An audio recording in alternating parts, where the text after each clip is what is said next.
Listen up, Reds. City ground hearts pounding, eyes fixed on a week that can tilt the season overnight. Because something is shifting, and fast. There's a new voice on the touchline calling for urgency, not patience, for identity, not excuses. And the first checkpoint arrives under the floodlights of a cup night. This isn't the time to hide in cliches or wrap this ride in cotton wool. It's the time to lean in, breathe, and decide what kind of Forest this is going to be. A coach has said it plainly. This is not a long project. This is now. This is immediate. This is silverware or bust energy pulsing through the corridors. And that message, it lands tonight, it lands tomorrow, it lands every time the ball rolls and the tempo doesn't drop. The stands can feel it. That mix of nerves and electricity that only happens when change is not just promised, but demanded. One thread pulls tight around a dressing room that's been told the transformation won't take months, not even weeks. It must be visible on the next whistle, in the next duel, in the next sprint to the byline. Another thread is lighter, wry, and still razor sharp. A coach speaking with warmth, with clarity, with a little joke to cut the tension while doubling down on standards. And then there's the third line, the one everyone feels in the stomach. The defenders carrying knocks, the medical updates, the decisions about risk and reward before a cup tie that will ask for bravery. 3 beats, 1 drum, urgency, message, and bodies on the line. City ground has lived nights like this before, where a single pass under the lights changes not only a scoreline, but a mood, a season, a belief. Cup football does that. Compact, unforgiving, romantic in its cruelty. The choice facing the technical area is as old as the knockout. Rotate to build depth or double down to build momentum. The choice facing the players is even simpler. Step forward into the pace of a new era or get dragged into the undertow of hesitation. The choice facing the crowd? Make the noise that forgives nothing and lifts everything. It's September, but it doesn't feel like it. It feels like the hinge of a story that can slam shut or swing wide. So here's the question for the stands and the streets. Is it better to chase a statement win in September or to bank solidity for the slog to come? Is it wiser to bleed in a cup night or to save legs for the league? Because the man in charge says he won't waste time. And if he won't, then the team can, and neither can the crowd. Hit that like drop a comment with a gut call. Go full throttle in the cup or hold the brakes for the weekend. Commit now before the first reveal lands, because the first revelation will set the tone.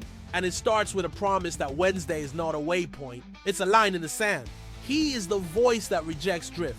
The figure who looks at a blank page and says the ink must dry tonight, not next month. The leader who stares down the calendar and crosses out the word later. There he walked in after a bruising weekend and refused to accept that adaptation has to be slow. He rejected the lullaby of be patient and swapped it for a marching beat. He didn't talk about projects or processes. He talked about matches and the one right in front. He didn't offer a cushion. He threw down a gauntlet. The mood changed in a sentence from we'll see to we'll show. No, the reveal is Ange Postecoglou. And the headline is clear. No time to waste, not a project, and a target pinned to the FL Cup as a direct route to early identity and tangible belief. In his own framing, the imprint must be visible on Wednesday. Not in vague ideas, but in the patterns, in the pressing height, in the courage to play through the thirds under pressure. That Arsenal loss, not a funeral, a fuse. The response, immediate. The language, urgent, decisive, and aimed straight at the players. Trust the ideas, commit to the tempo, chase silverware now. There's a promise stitched into that stance. That the steps will be seen, not just described. What happened? Across the day's discourse, the same message rang out. The EFL Cup is an attainable stage to showcase a rebrand of speed after a chaotic handover and a short runway with the full group. The context is stark. A tough defeat at the Emirates, a truncated prep window, and a club that hasn't lifted a major domestic trophy since 1990 staring at a knockout gateway. Identity demands repetition, belief feeds on early wins. A cup night offers both. 90 minutes to compress weeks of training into visible cues. If the shape breathes and the ball moves with intent, the crowd will feel the blueprint before they can name it. Tactical impact. Expect front foot cues right away. Higher starting positions for fullbacks, braver lines in possession, fast restarts after throws and free kicks, and pressing triggers that ask wide players to jump on first touches. The center back stepping in with the ball won't just be a gamble, it's a statement that this side intends to play. Vertical passes into the half spaces open third man routes, and midfield rotations can free the number 8s to arrive rather than stand. If the press stalls, the fallback is a compact mid-block designed to spring forward on the second touch, not just survive. The difference isn't only where the team stands, it's how fast they think. Personnel choices under urgency. Urgency doesn't mean chaos, it means clarity. Those who have absorbed automations quickest will get the nod. Those who can carry the ball under pressure or play one touch in tight lanes climb the depth chart overnight. Wingers who keep width when nerves beg them to drift inside will be trusted. Fullbacks who step into midfield on cue will be invaluable. A striker who can pin a center back and bounce play forward becomes the metronome for a new rhythm. This is a week where roles crystallize because the message insists on it. Market table locker room impact. Staking a claim on the EFL Cup reframes September. It says medals aren't far off dreams. It recalibrates hierarchy too. Players who adapt fastest to the ideas become automatic picks when the Premier League returns. A momentum in a knockout game can cascade into weekends. In the room, the coach's tone compresses doubt. It's easier to believe in a blueprint that prints results midweek. Outside the room, the terrace energy syncs with the pitch tempo, and that loop can be worth points when the league calendar bites back. Mini anecdote factual, the coach circled a date, Wednesday, as the moment his identity would appear, a rare public timestamp from a Premier League head coach. Coaches usually hedge. He set a clock. It's performative, yes, but also binding. When a manager timestamps his imprint, everyone watches the next 90 with a magnifying glass. If the patterns show, that magnifying glass becomes a mirror, and the team sees itself differently by full time. He smiles as the camera rolls. A line lands with a wink and a nod, and suddenly the tension in the room exhales. Leadership isn't only thunder and lightning. Sometimes it's a knowing grin to say, we're okay, we've got this. Before a cup night, that note matters, because clarity with warmth can travel faster than a tactical board when the hours are short. He knows it. The squad feels it. The best messages are the ones that carry into the tunnel without needing a translator.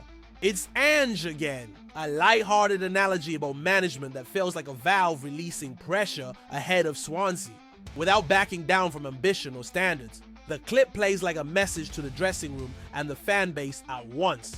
The demands are high, the start is rushed, but the head is clear and the heart is steady. It's tone setting in a different register from the press room hammer. If the first speech was a drumbeat, this is a hand on the shoulder, firm, steady, human.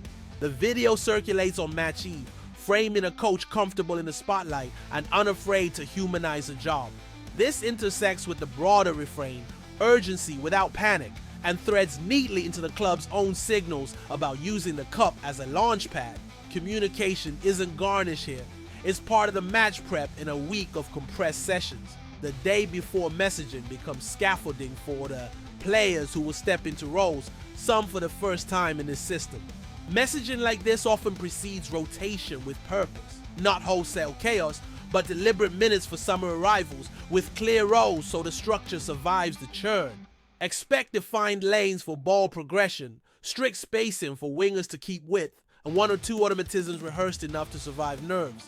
A calm touchline reinforces pressing timing. Jump on the third pass, not the first impulse. When the technical area radiates composure, the press line tends to stay cohesive for longer spells.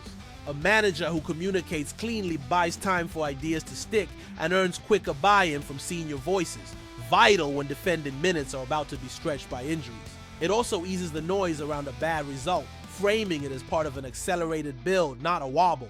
In a league table that punishes drift, this tone could be the difference between tension and traction by the weekend. A cup performance with emotional ballast is not just a step, it's a story the room can rally around. The clip lands the same day, broader discourse intensifies around the not a project stance. A neat two-step where the hammer drops in print and the smile lands on video, giving both edges of leadership within 24 hours. That pairing is rare and intentional.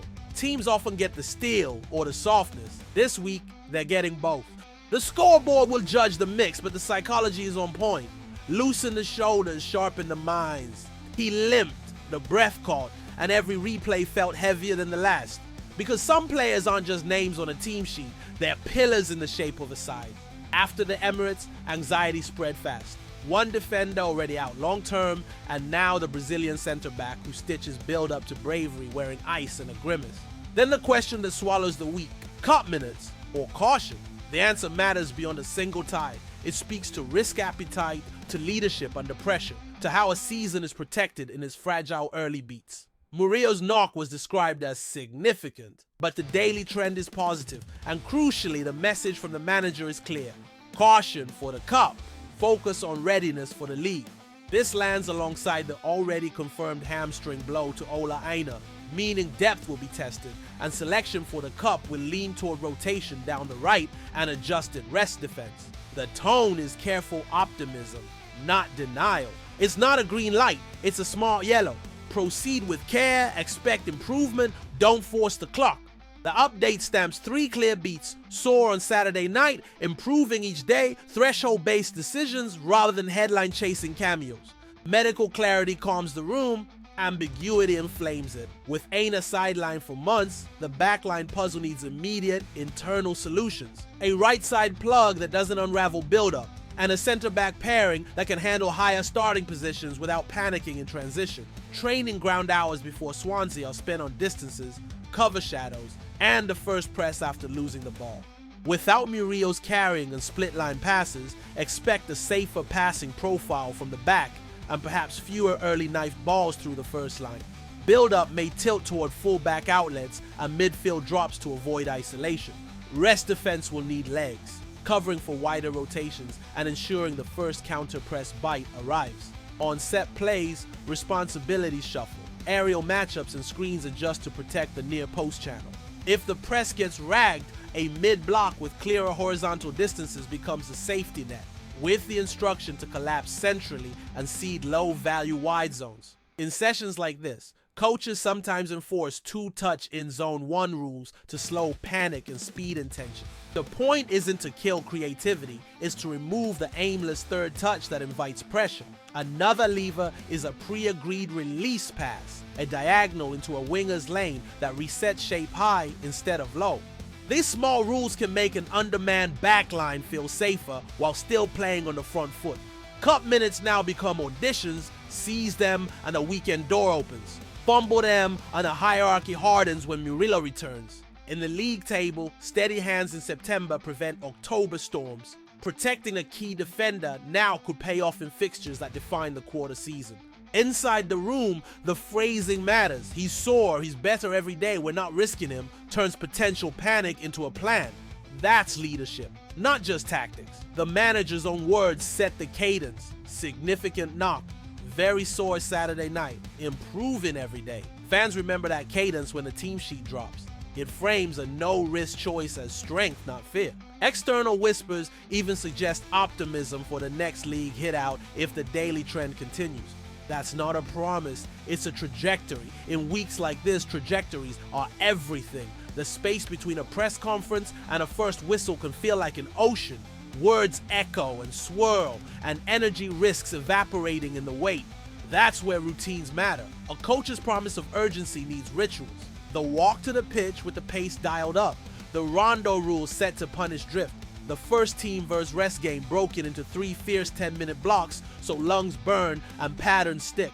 This is how talk becomes muscle memory. And this week, muscle memory must arrive early. Players here know the project, and the honest ones translated into places are live. That's not cruelty, it's clarity. It means the winger who holds width even when starving for touches is rewarded because he creates space for others. The midfielder who takes the risk to bounce blindside instead of taking the safe square ball is trusted because he feeds the team's ambition. It means defenders are graded not only on tackles but on exits. Can they step through and find a red shirt under heat? The grading rubric changes overnight when the coach says the time is now. The human edge from the video clips isn't a softener, it's an accelerant. Players run lighter when the message is precise and the man delivering it is calm. Jokes don't lower standards, they lower heart rates. And in a cup tie, a steady hand can turn a 50-50 into a 60-40 simply by improving decisions at minute 12 and minute 72. That's the psychology of big weeks. You don't need everyone to be a hero. You need everyone to be one step braver than fear expects. The Murillo decision threads through all of it. The temptation to use a star for rhythm is strong. The mature choice often resists it. Protecting a defender who is foundational to build-up is not defensive. It is aggressive in a different way, because it defends the season's arc, and it sends a message to the rest. The plan outlives the moment. When a group believes that, individual performances lock into a collective tempo. Fullbacks measure overlaps to the beat, midfielders time arrivals instead of drifting, and the press breathes as one instead of gasping in pockets. What does a visible imprint look like on the night? It looks like throw-ins taken in 5 seconds, not 15. It looks like center backs stepping in to commit a man and then releasing a pass that breaks 2.